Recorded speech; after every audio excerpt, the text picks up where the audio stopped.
तो इस वीडियो में विश्वनाथन आनंद और गैरी कास्परोव की एक गेम खेलेंगे, मतलब कि देखेंगे। तो ये गेम 1995 में न्यूयॉर्क में खेली गई थी। तो विश्वनाथन आनंद व्हाइट पीसों के साथ है और ब्लैक पीसों के साथ गैरी कास्परोव। तो आनंद ने शुरुआत की थी E4 से।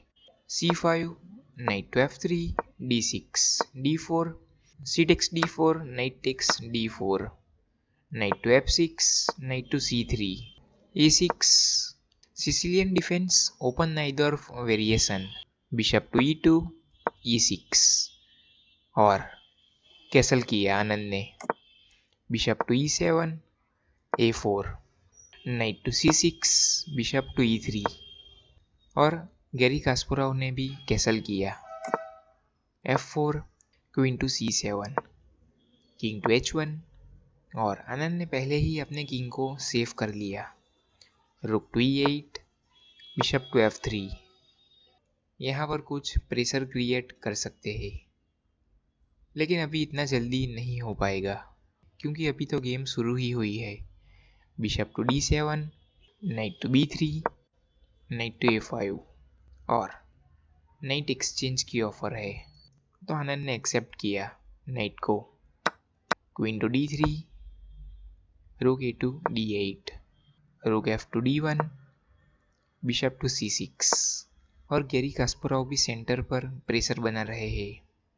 तो यहाँ पर वीडियो पॉज करके सोचिए कि आनंद ने क्या मूव किया होगा।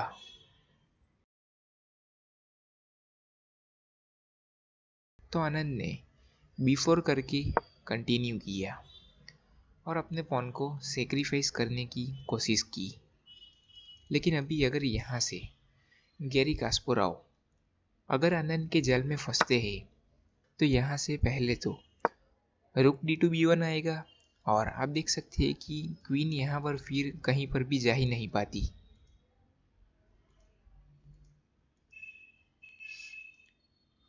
तो एक ही स्क्वायर बचता और क्वीन टू A5 के बाद बिशप टू B6 और क्वीन यहाँ पर ट्रैप ही हो जाती। आप देख सकते हैं ये 5th रैंक तो पूरा कवर है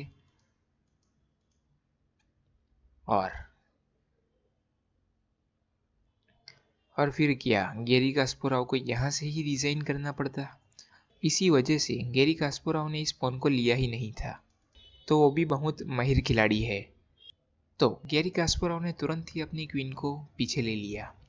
खतरा दिखते ही queen to C7, B5, bishop to D7, रुक A to B1, A takes B5, knight takes B5 और क्वीन पर प्रेशर है। Bishop takes knight, queen takes bishop और आनंद ने इस पॉन को छोड़ दिया। लेकिन लेना भी बहुत खतरनाक है क्योंकि रुक तुरंत ही जंप करके यहाँ पर आ जाएगा और फिर क्वीन की दिक्कतें बढ़ जाती। Rook to A8, C4, E5, bishop to B6, queen to C8, F takes E5, D takes E5, A5, bishop to F8 और पॉन पर सपोर्ट बनाया H3 और नाइट को यहाँ पर आने से प्रिवेंट किया।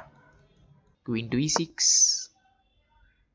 रुक टू D5 और आनंद ने अपने रुक को यहाँ पर क्यों दे दिया नाइट के बदले में। नाइट टेक्स रुक, ई टेक्स नाइट और अभी आप देख सकते हैं कि यहाँ पर एक पॉन के सामने 3 पॉन है, तो यहाँ पर कास्परोव को दिक्कत हो सकती है। क्वीन टू G6, C5 और ये पॉन आगे ही बढ़ते जा रहे हैं। E4 और कास्परोव ने भी अपने एक पॉन को आगे पुश करना शुरू कर दिया। बिशप टू E2, रुक टू E5 और पॉन पर प्रेशर बनाना शुरू किया, लेकिन कोई फायदा नहीं है। क्वीन टू D7 और पॉन पर सपोर्ट बनाया और प्लान इस पॉन को आगे पुश करने का ही रहेगा। तो कास्परोव ने रुक टू G5 करके डायरेक्ट G2 पॉन पर प्रेशर बनाया, तो आनंद ने सपोर्ट लगाया रुक से। E3, और गैरी कास्पारोव अपने पॉन को आगे पुश करते जा रहे हैं। d6, रुक टू g3 और प्रेशर इस पॉन पर बढ़ रहा है।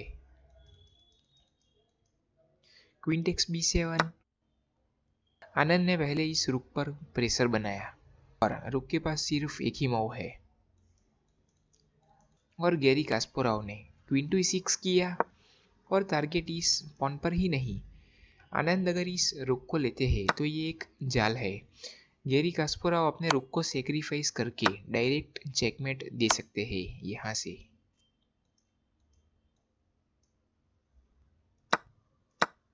तो आनंद फिलहाल इस रुक को नहीं ले पाएंगे। तो आनंद को पहले सपोर्ट बनाना पड़ेगा किसी तरीके से अपने चेकमेट को रोकने के लिए। तो आनंद ने सिंपल मूव किया किंग टू h2 और इस मूव के बाद गैरी कास्पारोव ने यहाँ से रिजाइन ही कर दिया, क्योंकि यहाँ से दोनों रुक पर प्रेशर है। अगर गैरी कास्पारोव एक रुक को बचाने जाते हैं यहाँ से,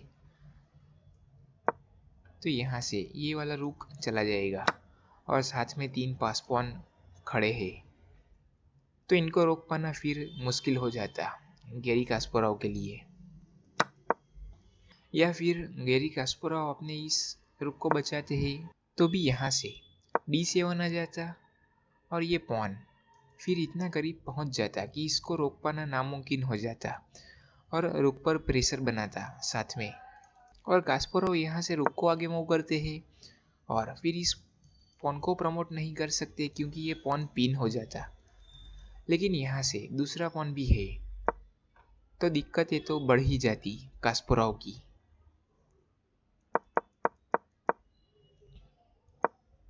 लेकिन एक बात मैं कहना चाहता हूँ कि रुक को यहाँ पर मूव करने के बाद आप सोच रहे होंगे कि इस रुक को क्यों नहीं लिया जा सकता, क्योंकि यहाँ से क्वीन टू e5 चेक आ रहा है और आप देख सकते हैं कि ये पॉन से ये स्क्वायर कवर है।